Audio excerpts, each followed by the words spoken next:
جرتو ما شاء الله بيا بالي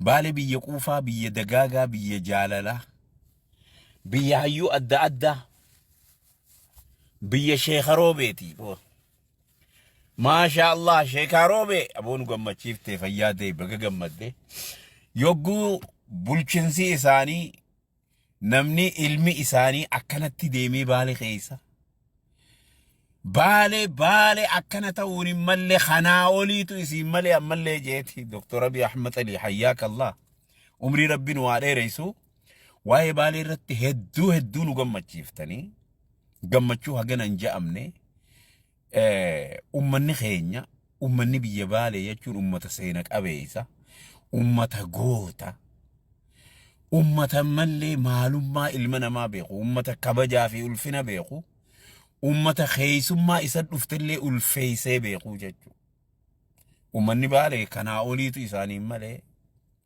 هدو غلطو مالا شيخ روبي فا ما شاء الله شيخ روبي لالقا علمي أورومون دلتي إثيوبيا خيست تكان أمني أكنتي جاللان أمتا سلاما ديمو هيوتن إثيوبيا بلشاتوري خيستي أمريكا نانا غري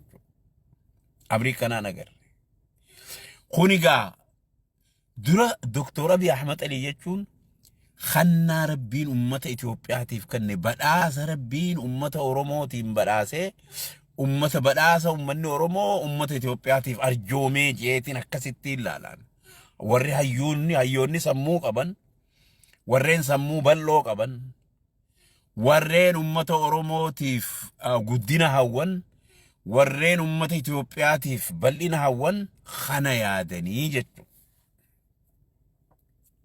ورّين سمون ساني هيريشو سنها ولي ركتني جراچو قبن سانيس ورّي سمون ساني ديبو ورّي سمون ساني غندافي غوسافي كوتا انغوتمته كانوما ناچنقتو نوتي akka saba oromootti qabsoo oromoo raawwachiifneeti qabsoo tokkummaa Itoophiyaa qabsoo tokkummaa Afrikaa jirra jechuudha. Tokkummaa Afrikaatiif qophooyna kana booda. Tokkummaa Afrikaatiif qabsooyna malee sodaa ilma namaatiif takkaahu rakkina dhiphuu sammuu ummatuma Oromoo qofa jechaan oollu. Yees ummanni Oromoo gabroomee jira. Kana namni si qaade hin jiru. Ummanni Oromoo keessaa bahee jira. Rakkoon Oromoodha hanga har'aan tanaatitti eegaa biyyiin dhufe rakkoo ekonomiiti. Rakkoo misoomaati. Rakkoo misoomaa namuu mudhii ol saaqatteeti mana kee keessa dalaydee biila faamilii teetii hunda cover gootee akkasiin dhiirummaan ta'e beekamtii jechuudha. Akkasiin dhiirummaan ta'e beekamti. Jaartii biraa gaffuuti jettee iyyitee ganda keessa ceetee tabiraatiin nama faatu na jalaa baasi jettee iyyuurra jaartii ta'e kib gootee adaba keetiin qabdee yoo jiruu ta'e ooffattee namni tokkollee namni si qixxaawu addunyaarra hin jiru akka Abiy Ahmed Aliimma gartee bakka dhaqu cufatti haadha manasaa kabajamtuu harka mirgaatiin qabateeti daaddisaadhaa ta'isii geessuuf hin jirtu bakka hunda deemee daawwata hamtuu irratti hin himan maarre irratti hin himan gartee guddina biyyaa malee guddina namaa sa'aa malee jaalala ummataa malee waan gartee ijoolleen shufuroon ooftutun waa sammuun heerishoo warri sammuun isaanii hangan takkaa warri sammuun isaanii firii lamaa oofu kana Itiyoophiyaanis bira kuttee ummanni Itiyoophiyaatis bira kuttee ummanni Oromoo bara dheeraa bira kuttee bara dheeraa bira kuttee jechuudha. Amma kaleessa magaalaa Roobeetii fi naannoo san gaarran san namni laale gartee abbaa biyya sanii abbaa lafa sanii abbaa goda suufi umartu biyya tana qabate akkasi beetaa jechuudha. Yoom dalagamte ganaadha. Gana dalagamuu ta'isi jechuudha. Kana gurbaa rabbiin umrii nu haa dheeressu. Umrii dheertuu ija haasidaahis diirraa qabee umrii dheertuu rabbi haa kennuufi Dr. Abiy Ahmed Ali waan guddaa nu agarsiisu ta'a. أما اللي نما في يادو نما أمتها في يادو خان سباف سبوتا إثيوبياتي في يادو خانا namni khuni guddatee bakka gahuu isaa wanni isa gaarradu hin jirtu. Rabbi biraayis eeyba qaba, ilma nama biraayis eeyba qaba, muhaacitaan isa jaalata, ummanni Itiyoophiyaa guutuun gooheet fuulduratti nuun deemii jechaanii jira jechuudha. Kanaafuu wanni Doktor Abiyyii fi administreeshinni isaa jaallan akka pirezidaantii naannoo Oromiyaa obbo Shimallis Abdiisaa akkasumatti kabajamooleen adda addaa warri manguddoon teenya warreen dur warri akka Abbaa Duulaa Gammadaa kun baganuu jiraattanii umrii Rabbii isin haa dheereessu ammallee ammaas hin rafina.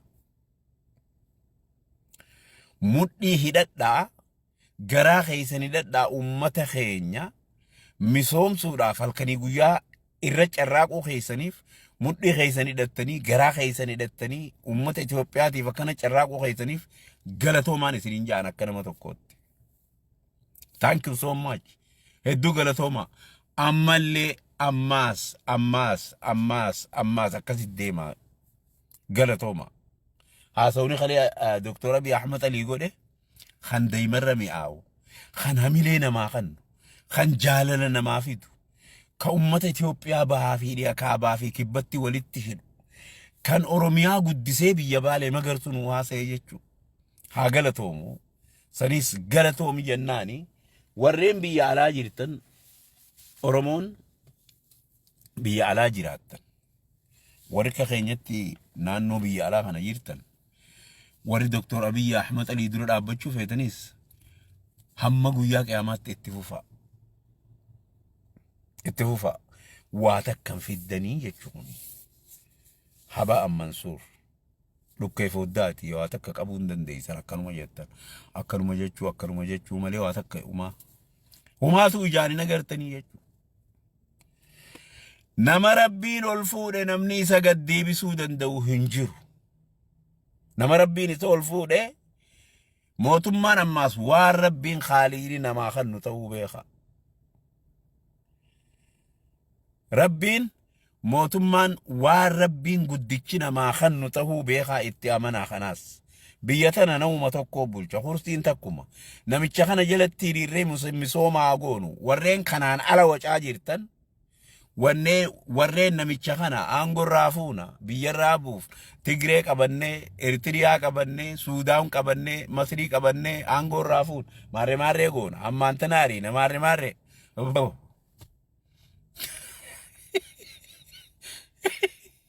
numa haasawaa isin Feesbuukii fi maarree irraa maal jettaniin TikTok irraa haasawaa kana namni haasawuu isin dhorkun jiru mirga qabdanii jechuu gartee. Doktor Abiy Ahmed Ali lola yoo fixuu fedhe galgala kana fixa. Lola yoo dhaabuu barbaade galgala kana dhaaba. Gartee. Itoophiyaa keessa Doktor Abiyyiin ammoo wanni itti jiru mootummaa jaaruu, ikonomii jaaruu, paartii isaa tana cimsuu, paartii biraallee tatanaan doggomtu moggatti uumuu jira jechuudha. Hojiin isaa hojii gurguddoo jira.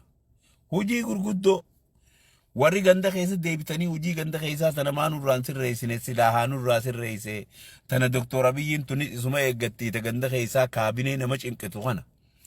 Bineensa gartee gibiraa fi akkanumatti gartee waa ummata irraa guuruun ummata hiffisu kana waan kana nurraa maan sirreessine warri jettan itti dhufaa jira itti dhufa.